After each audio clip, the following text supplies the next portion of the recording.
Buen día para todos, mi nombre es Paula Alejandra Pinzón Osorio, soy estudiante de Zootecnia de la Universidad Nacional Abierta y a Distancia, UNAD. A continuación voy a hablarles sobre la polinización en sistemas de producción apícola. ¿Qué es la polinización? Es la transferencia de granos de polen de la parte masculina de una flor, que es la antera, a la parte femenina, que es el estigma, de otra o de la misma flor. Es un proceso ecológico de gran importancia, el resultado de la transferencia de la fecundación de la planta. El nuevo cigoto formado contiene la carga genética de ambos padres con la que se forman semillas, frutos y una nueva generación de plantas. Aquí podemos ver una gráfica del proceso de polinización. La transferencia de polen también puede llevarse a cabo mediante el viento o el agua. En la parte del agua se llamaría polinización hidrófila, ya que se produce por la acción del agua. Polinización anemófila, que es la producida por la acción del viento. Encontramos también la polinización zoófila.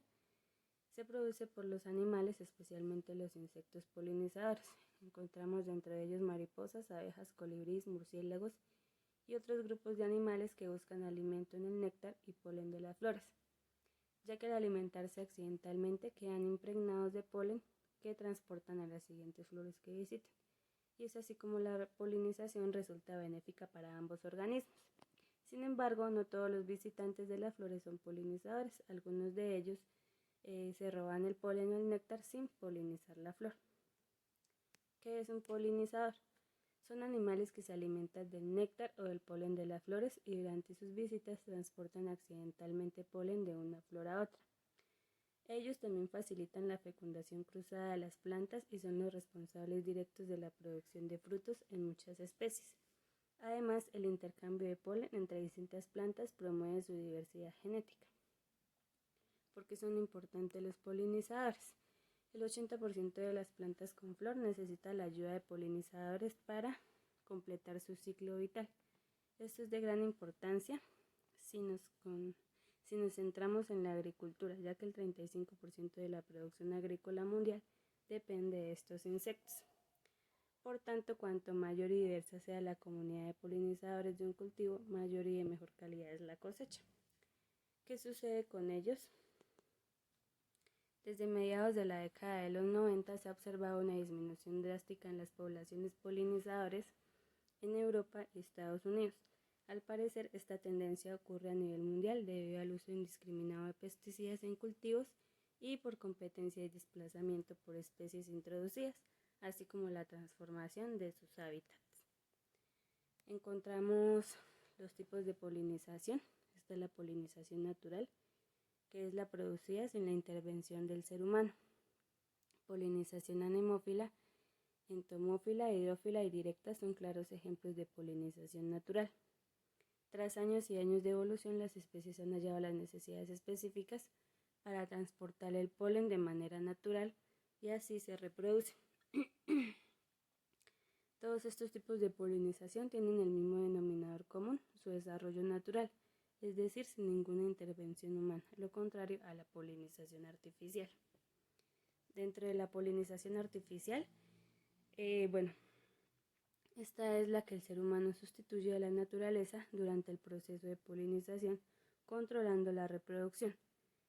Entonces, para conseguirlo, las flores se embolsan para evitar la llegada de otros agentes. Se recoge el polen presente en el estambre y se transporta hacia el estigma. Después, estas flores vuelven a cubrirse hasta que la fecundación se haya efectuado. Se puede llevar a cabo por dos motivos: por la escasez de agentes polinizadores o para evitar alteraciones en las características concretas de una planta. Encontramos la polinización directa o autopolinización. Entonces, esta es cuando el polen se transporta solo desde el estambre hasta el estigma de la misma flor.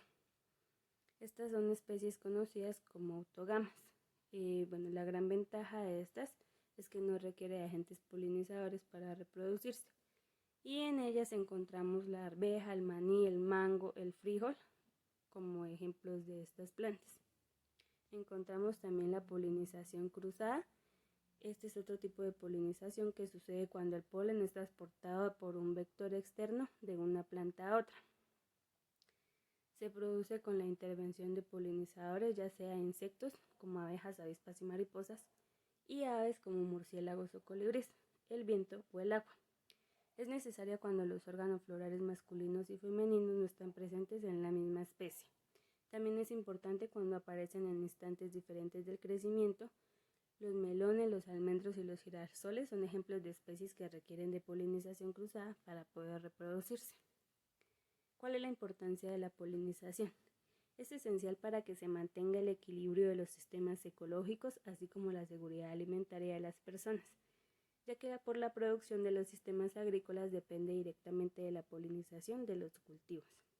Esta permite que se dé la fecundación y reproducción de las especies vegetales, de manera que asegura la existencia de nuevos individuos vegetales y se perpetúan las especies. Por tanto, es el proceso que permite que se reproduzcan las plantas y de forma directa haya alimento para animales herbívoros y los animales omnívoros, así como que debido a esto haya alimento para los animales carnívoros. Por otro lado, la existencia de polinizadores de elevada biodiversidad favorece de forma óptima tanto el rendimiento de los cultivos como el equilibrio de los ecosistemas naturales, así como en los ecosistemas agrícolas y naturales. La resiliencia se puede desarrollar a través de la biodiversidad de polinizadores que hay en ellos, cuya función ecológica y respuesta a las condiciones ambientales permite minimizar los riesgos a causa del cambio climático que amenazan los ecosistemas actuales y futuros. Muchas gracias por su atención.